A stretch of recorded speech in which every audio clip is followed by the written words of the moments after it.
So a few things to think about. First off, okay, we are talking about the bottom of the vertical loop. Okay, so we're talking about down here, right? Think about the forces that are acting here. Okay. Right, basically just a free body diagram of the situation. Okay. Remember this important thing that applies to all vertical circles, no matter where in the circle we are. Right? That FC is forces in minus forces out. Here's the last hint. What force do you feel? At the bottom? No, it's like it says here, they feel 2 times heavier than normal. Think about what force you actually feel. Okay? There's only one out of the 3 in this equation that you actually feel. Probably normal force. I'm letting you guys work it out. Yeah? Okay. So let's kind of fill this part of this in. Okay? So we know that FC equals forces in minus forces out. Which force is acting in? Normal force. Okay. And that makes gravity the outward force. Okay, do I have a formula for this one?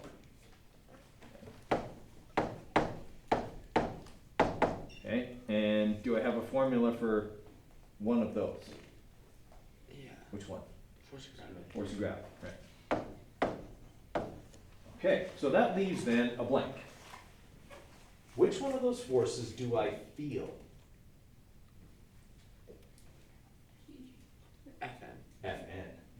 Okay, I don't feel my weight. I feel the floor pushing back up on my feet. Yeah. That's normal force. The only reason I have any sensation at all of weight is because something else responds to my weight. Okay, if I lay down, on my bed, I feel the bed pushing back up on me. I don't feel my weight pulling me down. I feel the bed pushing back up. If I lean on the wall, okay, I don't feel me pushing the wall. I feel the wall pushing back. So the force you feel is your apparent weight or normal force. The question tells me that I feel 2 times heavier than normal. How do I calculate how heavy I am normally? 9.81 times your or Yes, exactly. 9.81 times. So what does that look like mathematically? It's 2 2 mg, right? This is why I said this is mathematically, like you're gonna go, oh, really? Like this would be a 4-mark question at best, because there's very little math. What's 2 mg minus mg?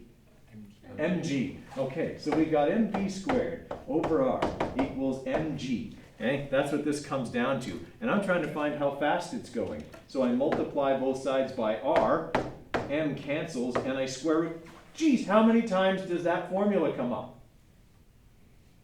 Wow. V is the square root of GER.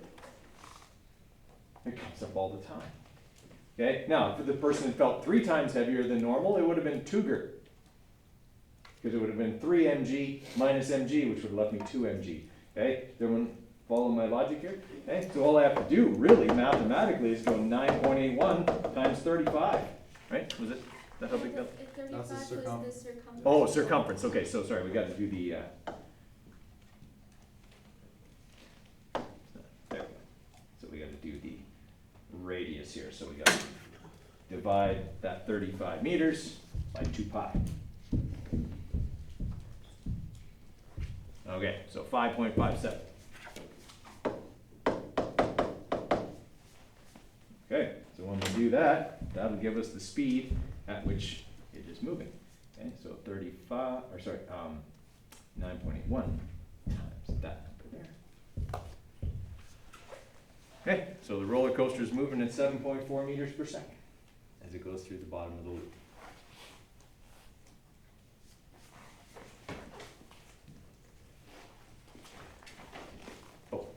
I guess I didn't unlock it. Okay, everybody okay with that one? So contextually, that's a challenging question, okay? Because it takes a while to think through all the little tiny relationships that are going on in there, okay? And it doesn't seem like it gives you very much, and then on top it throws in that dirty trick of the circumference is 35 instead of the radius, okay? Also, thing that comes up often, okay? Circles are almost always in physics anyway, described by their radius. So if it says, you know, a circle of 35 meters, that's the radius usually. Okay, unless it specifically says that the circumference is 35, the question is giving you the radius. We describe circles by their radii. What did it say diameter? And this one, I think it's, did it say diameter or did it say circumference? It said, Oh, it didn't say, no, this was the radius. Yeah, through a 35-meter loop, that was the radius. Sorry, that was the other thing, that's why that came up in my head.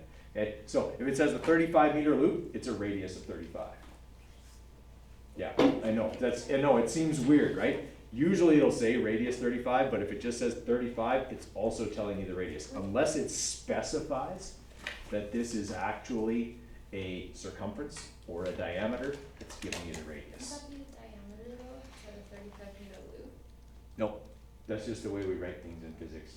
So I'm telling you now, watch out for that. Unless it specifically says this loop has a circumference of this much, or the diameter is this much, it's telling you the radius. So we actually need to change that number slightly to the square root of 9.81 you times would want 35. more like 18 meters per second, probably. Yep, 18.5. Okay? Which makes more sense because that's faster. A 5-meter loop is pretty small. For a roller coaster anyway. 35-meter loop is pretty big. But whatever. Okay, is that making sense though? Okay, let's try this one, okay? This is a different spot on the circle, right? But these are very typical of the kind of questions you would get on the unit exam, okay? Okay, so for this, okay, we're dealing with over the top, okay? Anytime it says over the top, that means on the outside, on the top, okay? If it's meaning on the inside, it'll say the inside of the loop, inside at the top, okay, something like that, okay? Over the top always means this position here. All right, so if we're identifying forces, what force would this be? That's gravity, okay? What force would this be? Normal force. Okay, so what's the apparent weight of a 75 kilogram person? So we know the mass. Apparent weight is normal force, so that's what we're looking for. Okay, we know the radius of the circle is 150 meters, okay, and they are moving at 22 meters per second. Okay, so forces in minus forces out.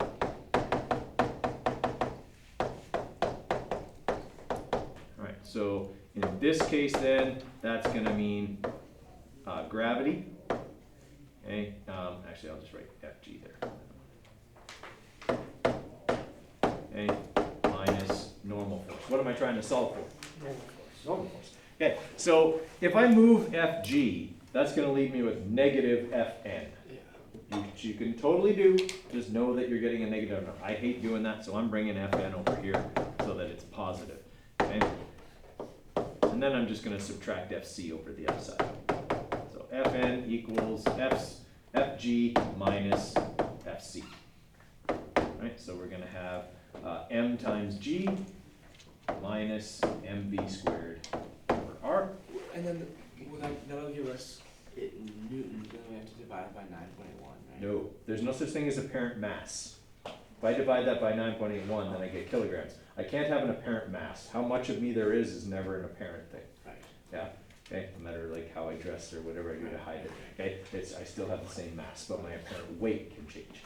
Okay, so I'm looking for that, so Fn is gonna be then 75 times 9.81 minus 75 times 22 squared divided by 150.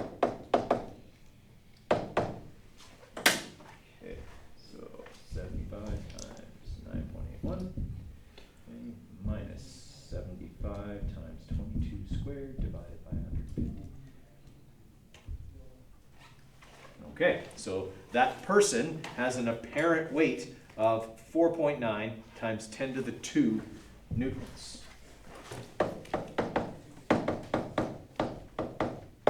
Do they feel lighter or heavier than normal?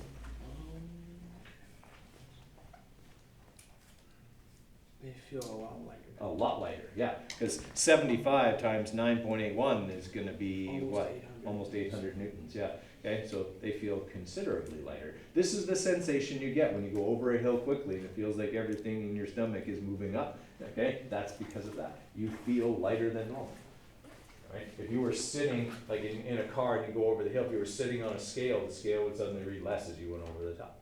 Okay. Everyone all right with that? Is this making some sense? Okay. So the good news with vertical circles is they all start the same way. It's forces in minus forces out. As long as I can draw a free body diagram where I can identify those forces, it's just algebra. And it's nothing compared to the sum of all forces stuff we had to do in the last unit. Okay? Like our vectors are in and out. We don't have any 30 degrees north of west or at an angle of 10 degrees above the horizontal. We don't have to worry about any of that here. It's either into the circle or out of the circle, and that's it.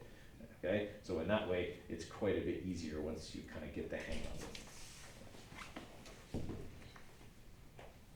All right, try that one. This one's got another contextual trick in it. All right, so the contextual trick here is that they are going to feel apparently weightless. So which force is zero? Fn, right? Fn is your apparent weight. And if you're apparently weightless, you don't have any apparent weight. So there's no Fn in this situation. So when we look at Fc equals forces in, that's gravity, minus forces out. There aren't any. It's zero. There aren't any forces out. So we're back to this again. Remember how I said like you have like a 1 in 4 chance literally of that being the way to start a question? Fg equals Fc. Like it happens that often. Okay? So mv squared over r equals m times g, and we are just looking for r this time. So we bring r over to this side, m is going to cancel, g is going to end up over here. Okay, so we're going to have v squared over g equals r, so that'll be 210 squared divided by 9.81. So it's a big circle, okay, and it's a big plane, like it's not going to make tight maneuvers of any kind. Right, so 210 squared, okay, divided by 9.81. Right, so we're talking a radius of 4.6 kilometers. Okay, it's a big circle. Right? It's moving very fast, so it has to make a big, wide turn. Everybody all right with that? Wait, why'd you do divided by 9.51? Did I divide by 9.51? Or maybe I looked at it. I did. You're right. Totally. Because I typed wrong. 9 point, see, I didn't go on 8, I hit 4.5 kilometers. Okay, good eye. Yeah. All right, so these are the kinds of questions you're going to get. Like, is there anything that's like super mathematically difficult here? And that's the kind of the nice thing about this unit is there's really, as long as you can understand the stuff, okay, there's really not a lot of math to do. And so that's why typically this one ends up being the easiest of the 4 units. Okay, I mean, there's only one thing to remember about vertical circles: forces in minus forces out. Okay. All right. All right. Let's take a little, like, 3-minute break here, and then I'm going to have you work on some from the digital workbook. Okay.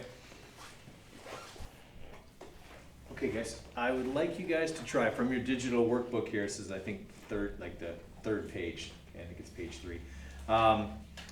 3, 4, 5, 7, and 11.